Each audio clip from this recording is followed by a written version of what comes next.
Welcome,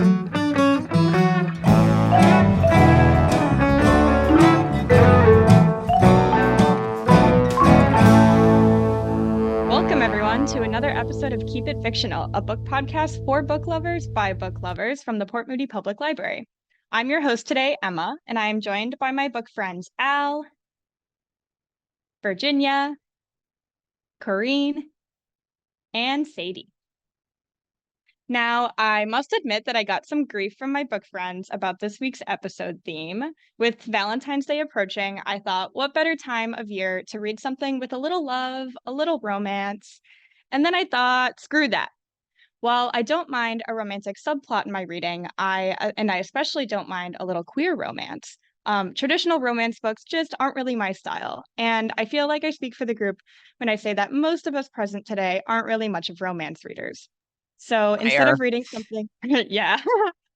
So I instead love of reading, romance and I'm here to defend us. surprising everybody. So instead of reading something about love, today we're reading books that may not have anything to do with love, but they do have the word love in the title.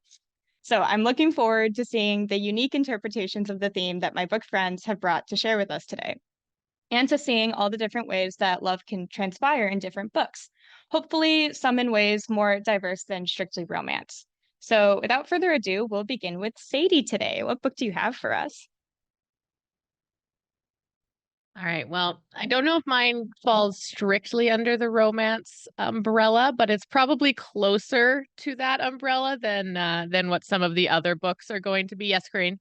There's nothing wrong with that. Not at all. No, and there is nothing wrong with that. I am not as much of a romance reader as you are, Corinne, I would have to say, but I definitely I do enjoy a solid dose of romance in my books.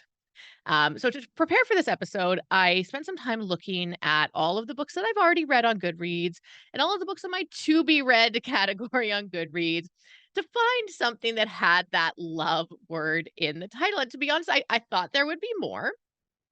I really did, but there were not a ton. It was kind of between this one and the Matthew Perry biography, which now I'm thinking maybe I should have just done that one. But but anyways, the book that I did end up picking was one that I read when I was on mat leave. And I read the whole book while I was sitting on my couch for hours at a time while Evie contact napped on me, which was my life for many months at the first part of my mat leave. And this book had been on my radar for a little bit, and I've read a few other books by the author, and I've always enjoyed them. And so I was excited to read this one. And so this is Sarah Jio's With Love from London. And so this book tells the story of Valentina, or Val. And the last time that Val saw or spoke to her mother, Eloise, was when she was 11 years old, and her mother walked out of her life for good. Giving no explanation, Eloise leaves America, her husband, and her daughter, and moves back to London. Val has never fully gotten over the abandonment. Makes sense. And now, 2 decades later, when she learns that her mother has died, she's really not sure how she feels. Her emotions are thrown kind of even more into turmoil when she learns that her mother actually left her everything, including a small bookshop called the Book Garden and the apartments above it in Primrose Hill, London. Now, Val is a librarian, and so books are her life already. She lives in Seattle, and she has just gotten out of a failed marriage and is finally divorced from her cheating ex-husband. And so she decides that at the very least, she's going to go to London and see this shop, and maybe she'll be able to sell it and use the money to give herself a fresh start. So she boards a plane. She arrives in London hoping for a quick escape, and really hoping that she's not going to have to deal with any of the messy emotions that she knows are still attached to her mother's leaving so many years ago. When Val arrives in Primrose Hill, she slowly starts to learn that the quick escape she was hoping for may not be as possible as she thought. Val meets Millie. Millie is a retired lawyer and one of her mother's oldest and dearest friends. Millie stepped in to help Eloise run the bookshop when she became too sick to run it herself. And Millie, even after Eloise has passed, is unbelievably defensive of her, or in defense of her. She does not really like the way that Val holds resentment towards Eloise, because she says, you don't understand, and you're never going to understand what happened. Val also meets Liza, and Liza is her mother's young, friendly, and very energetic tenant who decides immediately that she and Val are going to be the best of friends. Now, these people loved her mother very dearly and already seemed to know so much about Val. They share how her mother spoke about her constantly with so much love. And Val finds herself once again on an emotional roller coaster. If her mother loved her so much, then why did she leave? Why did she walk out of her life and never contact Val again? And why, if she decided to never contact Val again, did she leave her the bookshop and invite Val into a life that she was never really allowed to be a part of before? Val is confused. She's angry. She's resentful. And she's honestly a little bit curious about the woman who was her mother. This woman who, while she does have some truly wonderful memories of, they are so far in the past that Val isn't sure what to think anymore. This woman who has left her everything and told her nothing. So Val makes the choice to stay. She moves into her mother's old flat above the bookshop and starts helping the still rather reluctant and standoffish Millie in the shop, hoping that maybe by living the life her mother lived, she can learn a little bit more about Eloise and maybe finally understand why she left all those years ago. So our story is moved along by two main storylines. The first is the story of the bookshop. Soon after deciding not to sell the book garden, Val learns that she may not actually have a choice. The shop is in major debt and it won't be able to stay open much longer without a serious upheaval and a boost in customers. That's okay, because Val not only is a librarian, she's also an up and coming bookstagrammer. And so she is determined to use her knowledge and her skills to bring the bookshop into the 21st century and boost their sales enough to stay open. Now, to do this, she needs to push through Millie's defensiveness as well as engage the Primrose Hill community to rally around her, a near stranger, to save the bookshop they all claim to love. Now, this storyline might be one that kind of takes a back seat to the main one, but it definitely is still there. But the second kind of main driving force of the narrative is the story of Eloise. And the story of Eloise, we see both from the present day, and that is 2013, and from the past in 1968. Val stumbles upon a clue tucked between the pages of one of her favorite childhood books that she finds in Eloise's apartment. And through this clue, Val is taken on a scavenger hunt around the neighborhood. The hunt had been set up by her mother before she died and was inspired by Val's love of scavenger hunts when she was a kid. Through the clues and locations that Val has taken, she's able to slowly start piecing together her mother's life and maybe gaining more of an understanding of the woman who she barely knew.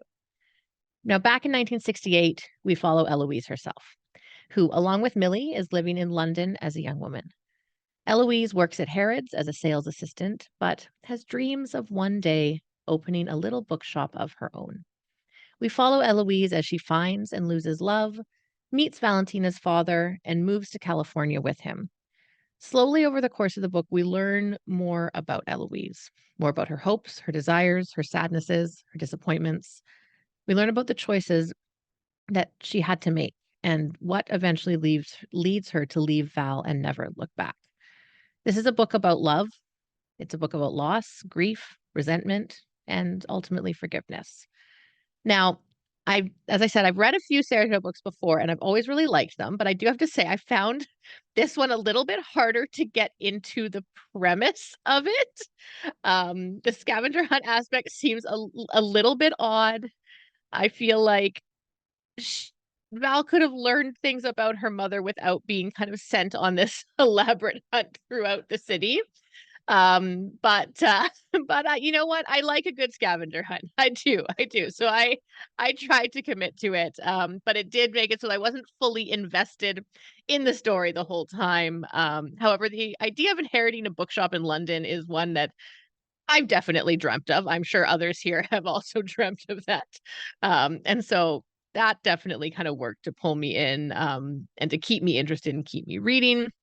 It does also have a really fun kind of cast of characters, all sort of like the kooky bookstore customers and salespeople, that Val kind of has to break under their shells and learn to love and get them to love her as well. Um, but it's not a book with a lot of high stakes or a lot of excitement, I would say.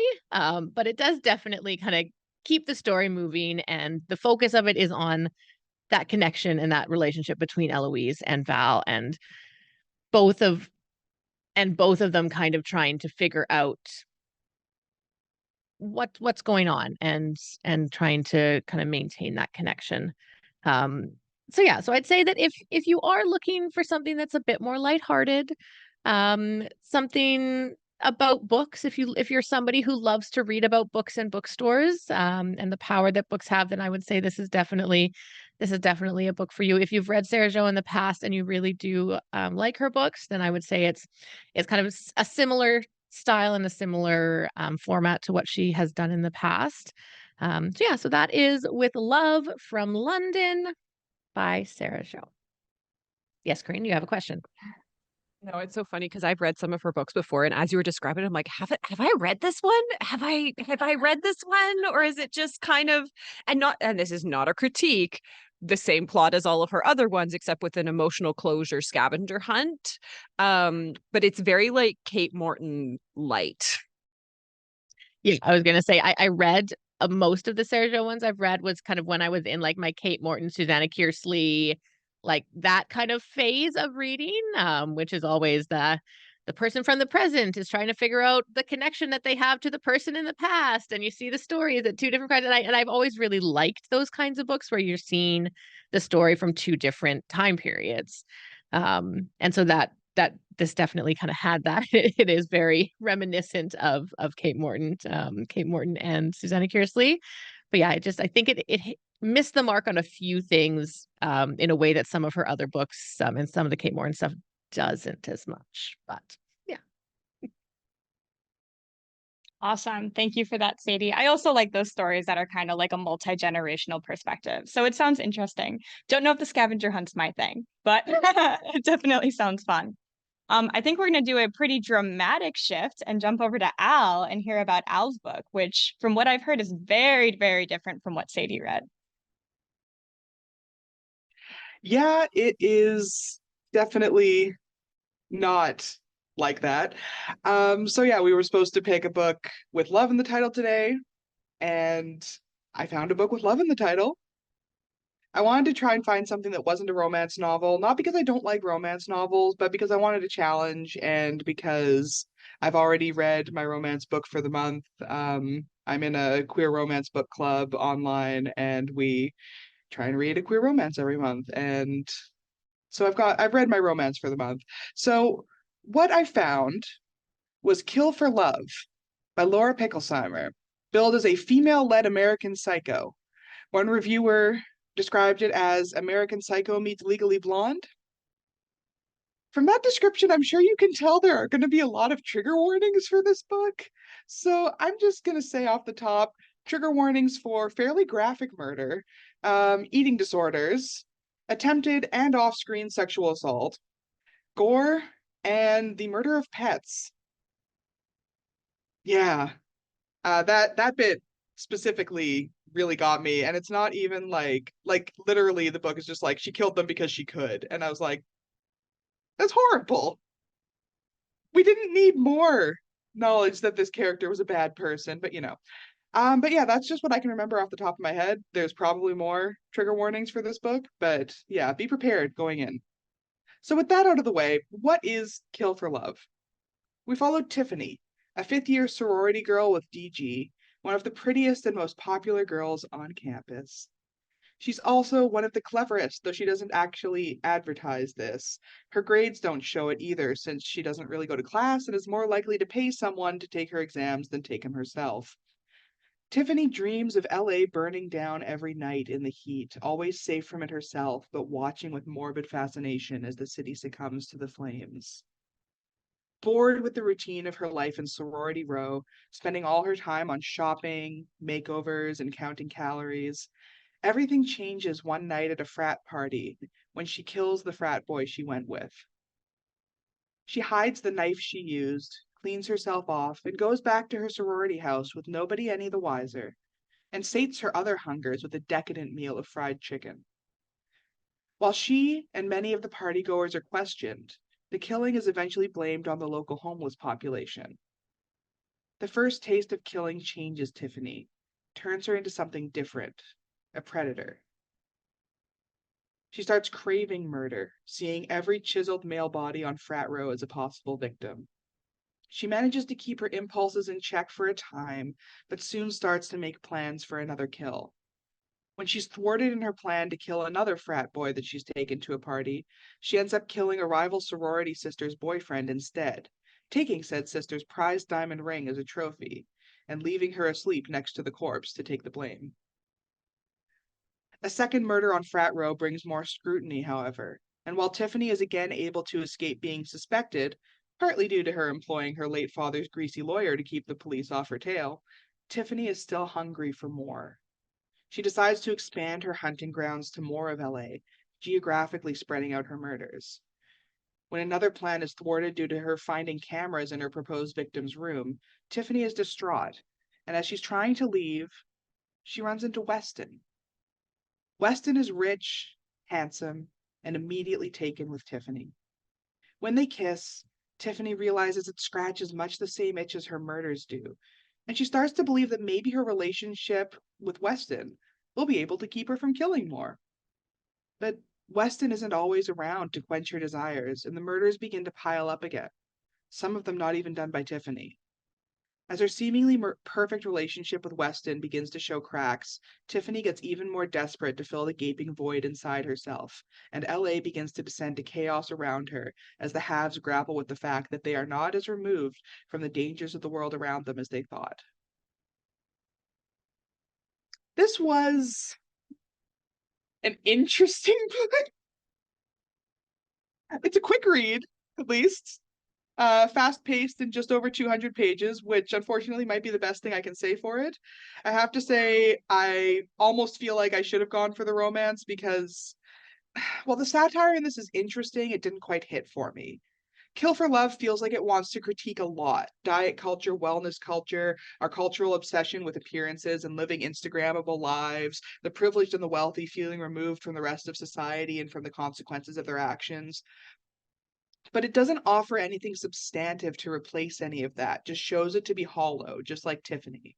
The satire feels very surface level here, and it doesn't feel like there's that much underneath. I'm a fan of horror, so gore doesn't bother me, but the scene where Tiffany kills her mom's pet Pomeranians just because they annoyed her really bothered me.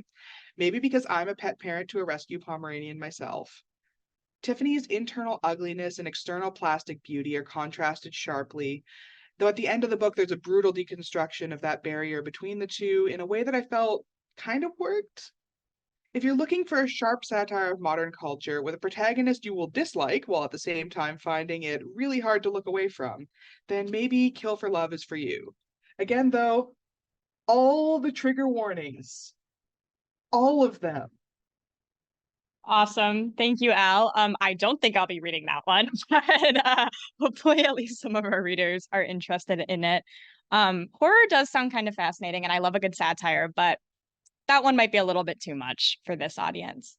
I will share my book next. So, as I mentioned before, I am not really much of a romance reader, but I do like a little bit of love in my books. I like love kind of as a concept to learn about.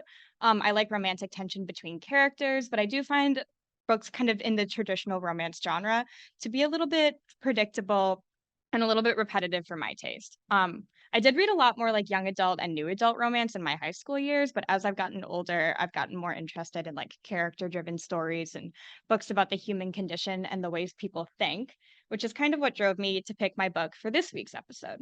So, just a little background. When I was in university, I got really into reading a lot of feminist theory, and one of my favorite scholars and theorists and cultural critics who I find a lot more accessible and enjoyable than a lot of other theorists that I've read before, is the incomparable Bell Hooks.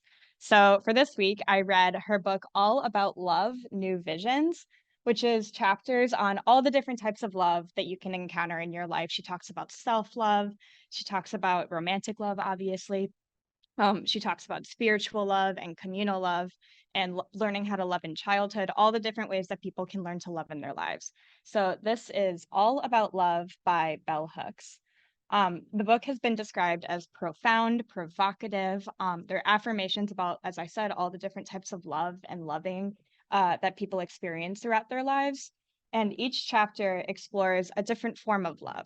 From at the beginning, they define love, they give love words, they give love names, transitions into learning about how to love throughout childhood, affirming self-love, spiritual love, romantic love, finding love in community. And one of my favorites was the chapter on living by a love ethic. So kind of incorporating like the ethic of love into everything that you do in your life.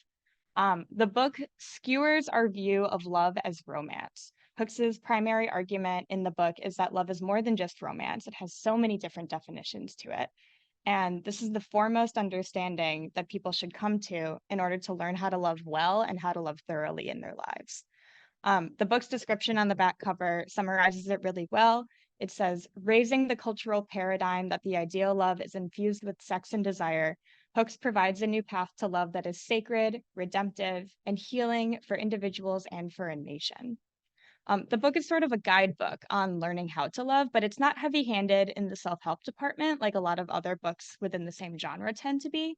The author isn't just theorizing about love and how to love, she's also really speaking to her own experiences, both in her childhood relationships she had with her siblings and with her parents, and also the romantic relationships and the friendships she had throughout her adult life. The chapter on learning how to love in childhood was particularly interesting to me. Hooks writes about a lot of her own kind of lack of love she experienced, especially from her parents, and a little bit of that emotional neglect. And she talks about how that neglect translates into the ways that she gives and receives love or does not give and receive love in her adult romantic relationships. And to me, this idea was really fascinating. I have a background a little bit in education, and when I learned about education and child development in school, we talk about templates, which is the way that young children learn how to communicate. So the way that templates work is children learn how to communicate kind of based on how adults communicate with them. If a child is shown love in the home, is spoken to respectfully and kindly by the adults in their life, then that's how they learn how to communicate with others. And the opposite is also true. If a child is only spoken to with anger and aggression, then that in turn is how they communicate with others. And Hooks kind of incorporates this into her analysis of children learning about love. When children are raised in a very loving and caring environment where adults show them that love, then that's the same kind of attitude, the same kind of communication style that they carry into their adult life, which I found really cool, kind of connecting different ideas about education and child development to the ways that people learn how to love. Some other themes in the book that she discusses are how gender, how masculinity and femininity affect the way that people learn to love within a patriarchy. And Hooks is also really critical of how greed and consumerism and patriarchal values prevent people from living by what she calls a love ethic, a way of living where people are cooperative and they show care for one another, where people embrace communalism as opposed to narcissism and selfishness. Overall, the book speaks on how being really mindful in relationships, both romantic relationships and otherwise, and how showing care for one another and embracing positive change and growth can really improve people's individual lives and also just our well-being as a whole society. So some of the things I liked about the book, I love how it talks about all these different types of love. It's not just a book about romantic love. It's about self-love, it's about familial love and spiritual love and finding love within a community. It's also about how to accept love into your life as well as give it to others, which I think is something that's really like monumentally important in this society where people are just kind of overrun by narcissism and selfishness and consumerism. I think it's really important to remind ourselves of how to be mindful and present and show that care to others as well as be able to receive it. It examines love in the context of patriarchy, how men and women learn to love differently, and how people of different genders are socialized to love in different ways and in really complex ways. And despite the fact that the book does incorporate quite a bit of feminist theory and is written by a very famous and prolific feminist theorist, it's not filled with difficult to understand jargon. One of my favorite things about Bell Hooks as an author overall is that her writing in general, she really makes theory accessible, these ideas that everyone should be able to understand, but are often portrayed in really complex and like hard to penetrate language. She makes them accessible for everyone, which is something that I've always really valued about her work. If you've never read feminist theory or bell hooks before, because it seems too academic or too dense for you, but you're interested in learning more about it, I think this book is a really, really excellent place to start because of how relatable and easy it is to understand. Some appeals it may have to other readers is I'd say this is a great book to check out if you're interested in learning more about how to incorporate love in your life, or if you're not interested in the preachy self-help books, but you want to learn a little bit more about love, I think this is a really relatable and approachable way to go about it. If you want to read something that's just kind of uplifting and engaging and life affirming, if you were inspired by our episode last week about Black History Month and you want to read more Black authors, I'd highly recommend you read anything Bell Hooks has written. And finally, if you want to read or check out more feminist theory, but a lot of it is really intimidating to you, then I can't recommend her highly enough. Bell Hooks is a really, really excellent entry point into making theory accessible for everyone. So that is her collection of chapters and essays all about love, new visions by Bell Hooks. Before we hear about our next book, I think it's time for the existential question. So this week's question is, if you only had to read from one section of the library for the rest of your life, what section would it be? All right. Okay. So again, we did some like wibbling and wobbling about the exact like semantics of what we're saying. Like, what section are we talking about? And is it by like our qualifications of how we divide things by genre? Is it by letter? Apparently, Emma said we can't just do all of nonfiction. We have to be a little... all of adult fiction. Oh, you could sorry, do nonfiction. all of adult fiction. I mean, and that's fine. These questions are here to challenge us, and I'm sure my other fellow book friends are going to cheat on some level, but I'm going to fully commit, and just because like I feel very passionate about this in this episode, is I am going to the romance section. I am just going to read romance because I feel like in many ways romance, the kind of like genre of romance is the most kind of like subversive, clever, radical, revolutionary, diverse section. And I know, Virginia, shake your head all you want, but that's because it doesn't make you feel the way it makes me feel.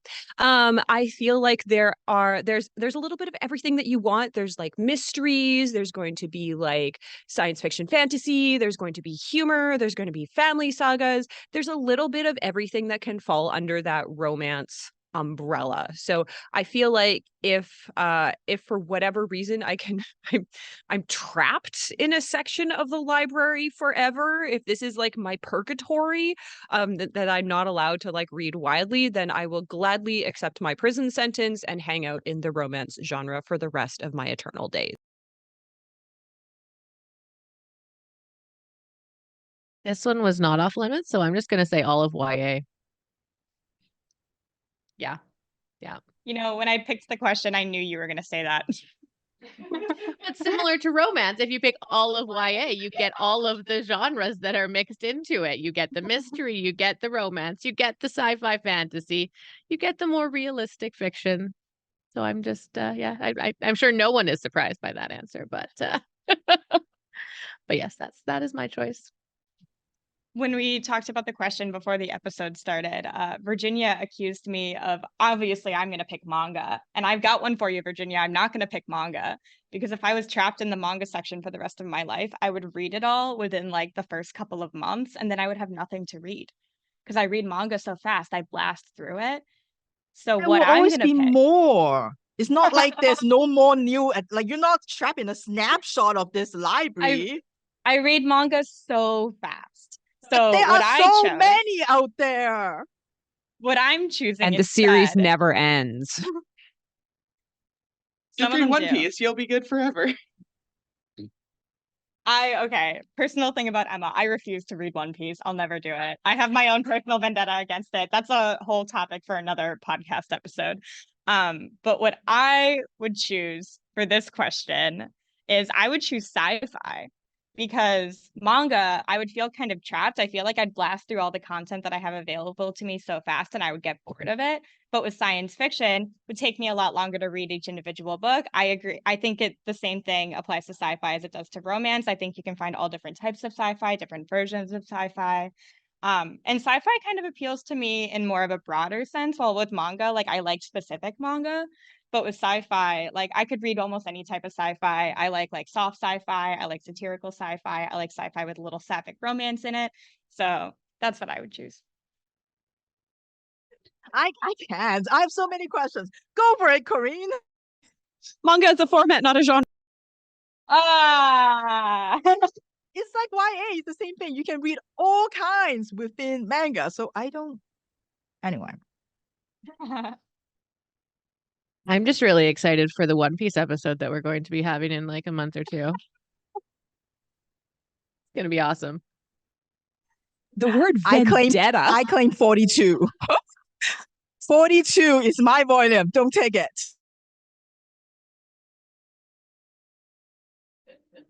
We can do a Pirates episode and it'll force me to read One Piece finally. Not all of them. I'll read volume 1. All right, I think I'm going to be the least surprising person, except for maybe Sadie. I'm going to say also the science fiction section. I mean, here at this library, we have a science fiction fantasy section, so if I can pick that, I'm sold. I love speculative fiction in general. If we had a sci-fi fantasy horror section that was all of that put together in one, I would pick that. But since we've got a sci-fi fantasy section, that would be where I would spend my days. I love speculative fiction, and like Emma said, like Corinne said, there's kind of a little bit of everything in there. You got a little bit of romance, you got a little bit of mystery, you got urban fantasy, so it's like a little more contemporary. You've got your high fantasy that's a bit, or your historical fantasy. You've got a little bit of everything. With science fiction, it's all over the map. If I have to pick one between science fiction and fantasy, I will cry. But I would probably eventually come down on the side of science fiction, even though it means I would not be able to read my beloved Lord of the Rings ever again. Yeah, because I think there's just so much more, like there's so much interesting science fiction coming out these days that I think it would be a really cool section to live in if I had to pick one, and if I was trapped there forever in eternal purgatory. I feel like there's a library somewhere in the world where Lord of the Rings has been like misfiled into the fantasy section. So we'll find you that library and you can stay there. Do you mean the sci-fi section? That's what I meant. Yeah. Yeah. Okay, I will live in that library. Well, see, if Sadie could pick all of YA, that doesn't make sense that you can't say, I cannot pick all of adult fiction, Emma. We corrected ourselves. You can pick all of adult fiction. Only because Virginia. I like grumble about it, like I always do. But okay, but if you have to like force me to, and again, I don't know if any library does. I'm sure some library does it. I will select myself and force myself and narrow it down to maybe books in translation. I think that's what I would do. If there's a library who does a books in translation section, that's what I'd be. Because then again, like everybody keeps saying, and I think that's what it is that like each genre is not what you think it is. I think that's what I mean, we're all trying to say is that is that, like just because it is this label, that doesn't mean that that's all there is. And I think that's really important because there are absolutely ones that are like that, but then there's also a lot that are different. So yeah, but I will just narrow it down to books in translation just to make Emma happy. That did make me happy, Virginia. This is why we call it the existential question. There's no simple answer to it. So I appreciate you all for bearing with me through that. Next, let's hear from Kareen. What romance book or book with love in the title do you have for us today? Ironically enough, after all of this, it's not a romance book, and that's because of my patented way of selecting my book for this podcast, which is a panic on a Thursday night, but I did panic on a Wednesday night, which didn't help me because I ended up reading this last night anyways. Is that I went to the catalog, search by title Love, for something that was in the library, and it's sorted through publication, so I ended up with this book. Life and Other Love Songs by Anissa Gray, which is not a romance, which is a real shame because I might have enjoyed it more. And maybe I should have, this is on me, done a little bit more digging about what this book was about before taking it home, curling into my little bed on a Thursday night at late o'clock with my little cup of night tea beside me and being like, okay, let's do this. And then I read the blurb and I was like, you've made a horrible mistake. But it's too late because I'm already in my bed, and so I have to read this. Weirdly enough, this book has a lot of similarities to Sadie's, which I found quite funny. But this is not a super funny book. As with Al, there are some content warnings for child abuse, homophobia, and sexual assault, but not written about in great detail, but just as a heads up. So one day in October, around kind of like late afternoon, Osro Armstead, which is a name that I read about 15 million times, but never actually said out loud until now. Osro. Okay. Osro Armstead goes for lunch with his brother Tommy in their little cafe that they usually meet up with. It's his birthday.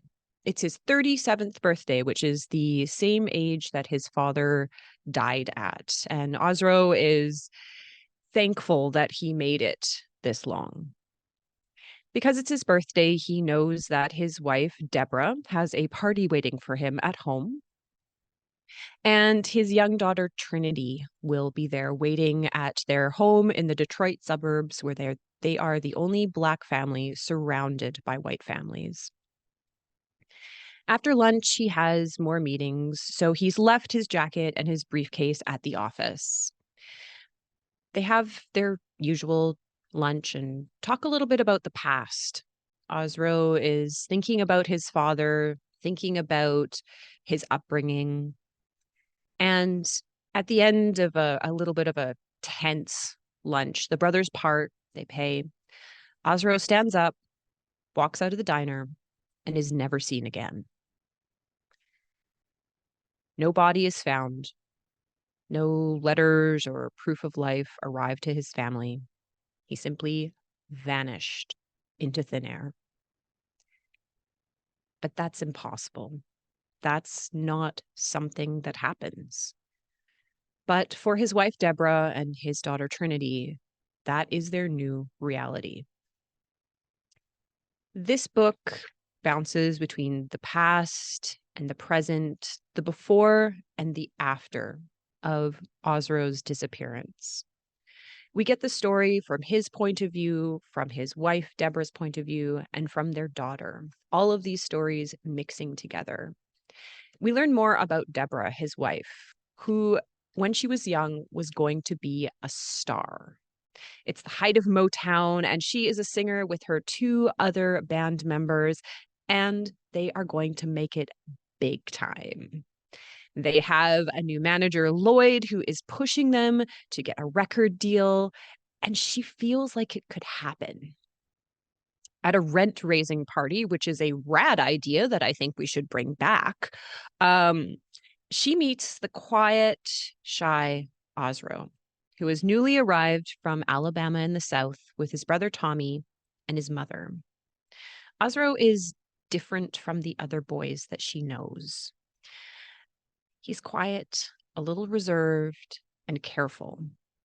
And his witchy cousin, Willie Mae, who has a vision of Deborah and Ozra together, calls him fragile. But Deborah is drawn towards him. But as she navigates the danger of being a Black woman in the music industry and then motherhood and marriage with Ozro, at least she has him by her side until it all comes apart. We learn about his daughter, Trinity, who is the only Black girl at an all-white school. In the present, she is a journalist, constantly seeing the specter or ghost of her father in grocery stores, in community centers, on the bus. She's always searching for something, which leads her into a life of investigating true crime and chasing after relationships that are never going to work. This story bounces between the 1970s and the 1990s. It's a family story about secrets. It is a story of domestic fiction. It's a story of characters. It asks, how do you grieve? How do you grieve properly? The book begins with Osro's funeral without a body. As Trinity said, it is the strangest funeral she has ever attended. This book is written by Anissa Gray, whose debut, The Care and Feeding of Ravenously Hungry Girls, is perhaps the raddest title that has ever been written, was very, very well received. And in fact, this is her second book that was blurred by Jacqueline Woodson, who we have talked about. She is a senior editor at CNN, so kind of like a journalist by trade, and it shows. Sorry. Again, this is my mistake. I don't like family sagas. I am not interested in them. It is not something that I find really compelling. And so while this book was a very fast read, yeah, I think I knocked this out in like an hour and a half, which was delightful, a real treat, and goes down really, really smooth. And it is compelling enough, you know, you want to know what happened in the disappearance. You want to know what happened to Osro. You want to kind of know why. There's enough in kind of like that character development that will definitely, it's a compelling read. If you're looking for something kind of like light that is mostly about people without tying them to kind of anything bigger, I think this will really work. It is definitely written at a clip. You can tell she's a journalist because she is getting you from point A to point B as efficiently as possible. No detours. So it sounds really mean, but I didn't hate it. I didn't hate it, but I think that I didn't particularly connect to it because it's not a genre that I enjoy. And the writing is very proficient. It's just really tough because last week I read a Toni Morrison book, which the writing kind of like knocked my socks off. And so after coming off of like this dizzying high of good writing, and then you kind of get something that's maybe not as, oh boy, you can't help but start like compare it to the last thing that you read. But I think that people would really enjoy it because it's kind of like a domestic fiction, and that you're kind of really getting to know the characters. But as with some of the other reviews that I saw from other sources, like they didn't particularly connect to the character of Osro, which makes it really tough because he makes some choices, and some of the other characters make some very kind choices that I personally would not be making. So yeah, it's when we choose a topic like this, it's always tough because you grab a book and you're like, should I recommend this or should I not recommend this? I will say that this is not for me, but it is definitely for someone. That person is not me, but it's someone. But it definitely has love in the title. So Life and Other Love Songs by Anissa Gray. I might actually check out The Care and Feeding of Ravenously Hungry Girls. So I think that's a win. Yeah, I definitely agree that the other book is the raddest title I've ever heard. So maybe that's the one that I'll check out. Thank you for that, Corinne. We have one left. So Virginia, what do you have for us? It's definitely a romance, that I know. Absolutely. So I have a very similar experience as Corinne. I think as a librarian on Keep It Fictional, we often have this same experience where we're reading a book for the podcast and we hear this voice in our head. Now, I'm not sure whose voice my book friends have in their head, but in mine, it's definitely Ross Geller yelling in my head, telling me to pivot.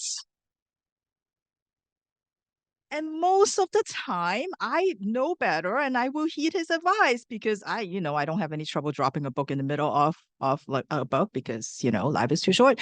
But I didn't this week because the book is by an author that was on my list to like that I always wanted to read. And like I said last week, I was going to deal with that this year finally. So I persevered. I told Ross to be quiet. And then first day morning, a day before our recording at 5:30 a.m., I turned my e-reader off after 640 pages and came to the conclusion that I have already reached 400 pages ago that I can't talk about this book. I don't want to talk about this book. And I'm not diplomatic like Corinne, who could talk about a book that it may not be for them in such a nice way. So yeah, I had to go find a different one. And unlike Corinne, again, I can pivot at midnight and still come in to talk about a book with like zero sleep. So I didn't want risk. I just decided to reread a book that I read because I know that I enjoyed it. I know I liked it. But I need to read it because I don't remember anything. So so I'm happy to report that I have a book that I can wholeheartedly recommend for today. It is just as good as I remember it, and maybe even better because I feel like, like my life has changed me in the last couple of years. I feel like I can appreciate a little bit more now, maybe. So this is Love and Other Thought Experiments, and it is by Sophie Ward. This is her debut novel. You will never know it. And all of that intro is just to say, Emma, despite all my grumpy pants grumbling, I read like almost 1,000 pages just for you. So hope you appreciate it. Anyway, content warning first for this book, death and dying, terminal illness, homophobia, and also give you a sensitive to things that happen to your eyes. Yeah, I know I am definitely, but I read through it because I love this book. Anyway, Eliza was waking up one night by her wife, Rachel. Rachel has sat up in their bed and she's screaming and screaming. She must have a nightmare, Eliza thought, and so she tried to calm Rachel down and bring her back to reality. But Rachel kept saying, an ant has crawled into my eye, an ant has crawled into my eye. Eliza thought to herself, no, it doesn't work that way. That doesn't happen. And she tries to tell Rachel that, but of course, Rachel won't listen. Things have been a little bit tense these days. Rachel and Eliza have decided to have a baby. And they both agree that Rachel probably wants it a little bit more than Eliza, but Eliza does, welcome to have a child. And it's hard because once you've decided that, I think both of them are kind of starting to maybe worry a little bit, like, am I good enough to be a parent? Can I handle this? And Rachel particularly is quite anxious about this. And so very often an innocent comment, something totally like normal, will be interpreted by her as a slight, as like somebody is like remarking on the fact that she's not fit enough to be a mother. And so Eliza just thought, okay, this is just another nightmare. She's stressed out. And so Eliza keep trying to reassure Rachel that, no, you just had a really bad dream. But Rachel said to her, no, I felt the ant going into my eye. And if you love me, you will trust me. Do you believe me? Do you believe me? What is Eliza supposed to say to that?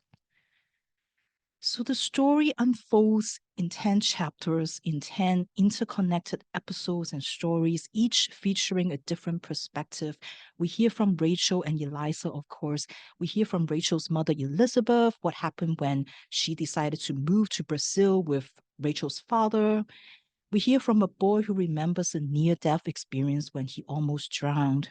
We hear from Arthur, Rachel's and Eliza's son, as a child and then as an adult. We hear from Greg, the husband of the sperm donor, and the parenthood that he may or may not have signed up for. And then some other perspectives that I'm going to let you discover for yourself because they are quite amazing.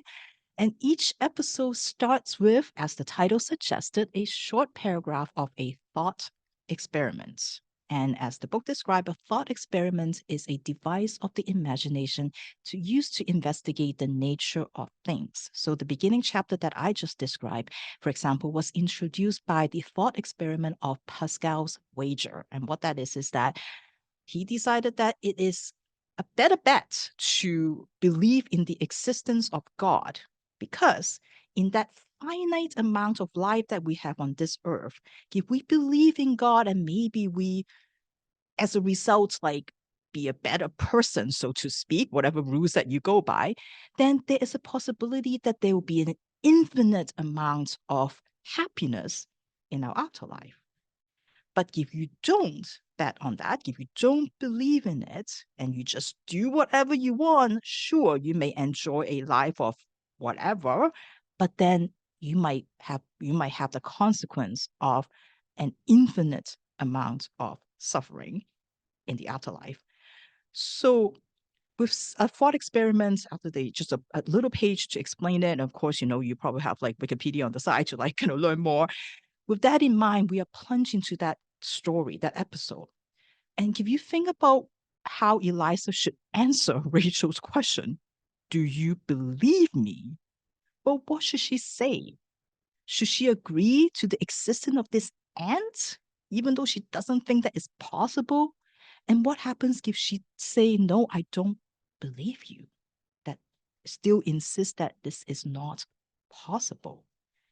And that's how Sophie Ward, the author, frames each of these individual episodes with a specific thought experiment in mind.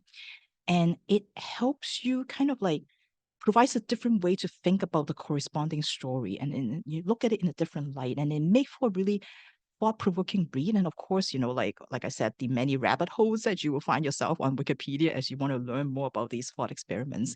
But I think why this book works so well is that Sophie Ward is not here to show off. She's not here to be like, oh, look at how clever I am. I'm just going to throw a bunch of like philosophical, metaphysical ideas at you, and you're going to supposed to be impressed by all of them. No, she wrote a story. She wrote a great story, and she did not forget that that is what she set out to do. She created characters that you want to invest emotionally in, even if some of them you only meet briefly, you care for them. And she created a story of grief, of love that resonates. Her writing is also perfect. And again, no fancy flowery prose, but it hits the target every time. At one point, one of the most memorable lines for me was when one of the characters, Greg, who was the husband of the sperm donor, he was heating up some stuff in the microwave, and he started thinking, you know what? Step parenting was the art of reheating someone else's love. And I thought that was just the perfect line.